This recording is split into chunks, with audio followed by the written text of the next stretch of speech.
boy, the story I have for you today, it's gonna be a short one, but it's such a doozy.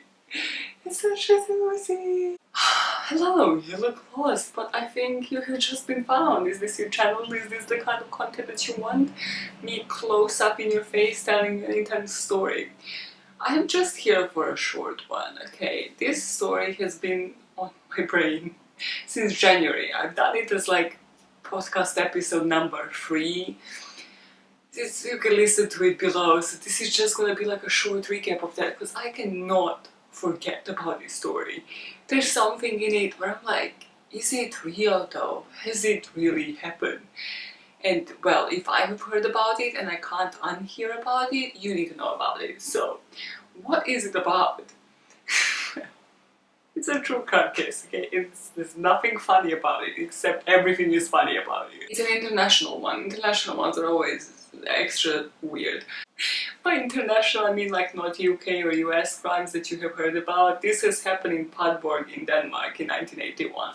So we're talking about like a dorm scenario where a body has been found like in an attic. To the hell I know, this is one point in this story where I'm like, this makes it hella unreal, because this body has been there for months and nobody has discovered it, despite of the smell. So somebody finally reports some smell to the police, they come and look into the place, and sure as hell they find the body of Heide Freiheit. And they estimate the body was between 20 and 35 years of age. So they find Heide and then they're like, okay, we need to look into this, because clearly this has been heavily decomposed. We need to look into this case, and they look into previous lodgers. And they find a guy that lived there previously during that time.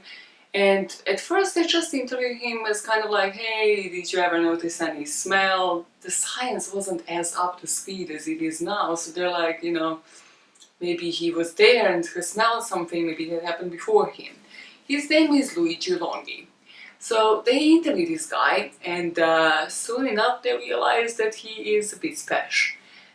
So he starts telling them how he has picked up Heide hiking on like one particular day. And this town is like close to the German border, so Heide was German and she was just like traveling, hitchhiking, and he has picked her up in this like cafe or whatever, and has proposed to her that he can wash her hair for some money. And she was obviously, you know, just like traveling, living her best life, so she was like, hey, extra money would help towards that. To which he proceeds to bring her into this flat, into this dorm-like flat, where he has been living with like other people, and to wash her hair. Now you're like, this is already strange.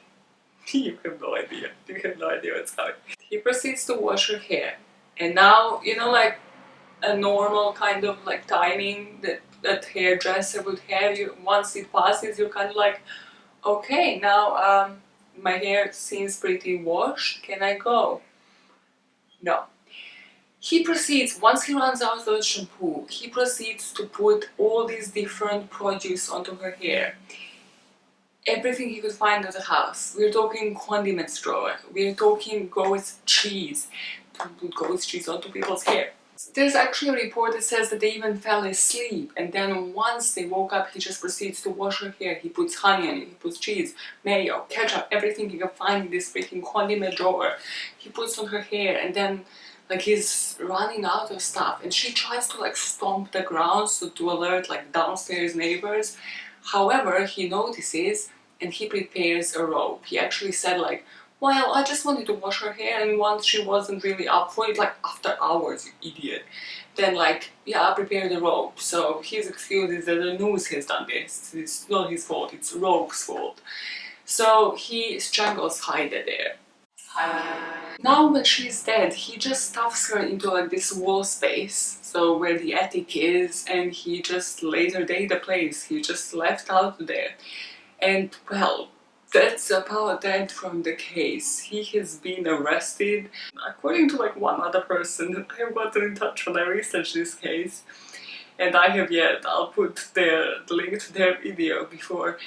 Well, he kind of thinks that this person might be out. Basically, he just looked up like different Facebook accounts, and has kind of found like a Luigi Longhi that matches those descriptions, like from Switzerland but like lives in Denmark.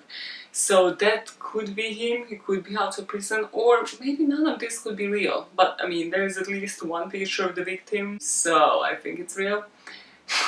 Otherwise, I'm telling you an unreal story. So where does this stem from? Obviously, it's a paraphilia, so it's a strong fascination to washing hair, combined, in my opinion, with some serious OCD. So since the age of 10, Luigi Longhi has been attacking hairdressers, stealing wigs in Switzerland and being arrested for it. He even took his mom's wig and then would like wash it and rinse it repetitively, like repeatedly, constantly just washing, rinsing this wig until his mom called him, so then he started burglarizing hairdresser shops and buying wigs. When he was 25 and 2 years before this murder, he was evicted from Switzerland, so he moved to Denmark, and apparently he was still a virgin at this point. I have no idea how we know this piece of information, but yeah, it would make sense. And then he would wash people's hair, he would wash women's hair for money for about 2 years until he just met Heidi and it just escalated. That's truly it to the case. So this is just obviously one of the displays of trichotillomania. You know, when people are obsessed with hair, you have some people that like pull their eyebrows, they pull their own hair, but this guy has clearly just pushed it into, well, just washing people's hair with everything, and nothing would suffice in the end. He was actually in mental institutions before he was evicted from Switzerland as well, but clearly nothing has helped the fascination. He didn't get the help that he wanted, maybe because it was 70s, but maybe again people just don't know how to treat this. I don't know where I'm going with this, I don't know how I'm ending this. What do you think motivated this guy to just wash hair with the grossest products that he would find in the kitchen, and well then to commit murder? Because like, why not? I understand like you don't want it to stop, but you kind of need to then put your boundaries on yourself and be like, okay, I'm gonna let them live because this is what fascinates me, it's not murder in itself.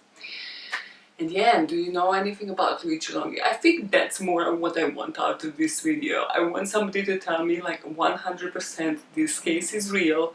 Hello Danish people out there, please, I'm gonna put some tags, Danish, Denmark, Danska. You know, I'm gonna put some tags so Danish people discover this video and tell me, find me newspaper articles in Danish and be like, hey, this is actually it. This is where he is. This case exists. Poor Heike, because I hope she got the burial that she deserves, and I hope somebody will rinsed all the nonsense out of her hair, even once they found her like in the autopsy room. Because that's some gross shit, man. Okay, people, if you are having like severe OCD, if you're having severe paraphilia, get yourself some help. Like, look for something, try to treat the obsession, hospitalize yourself if needed, don't let it reach this stage. That's it, that's how I'm ending it. Moral of the story. Cool, that's about that for this short ass video, because it's in my head and now it's in yours. You're welcome. But until the next time, I have nothing else to tell you and nothing else to say, so this is a goodbye. Bye!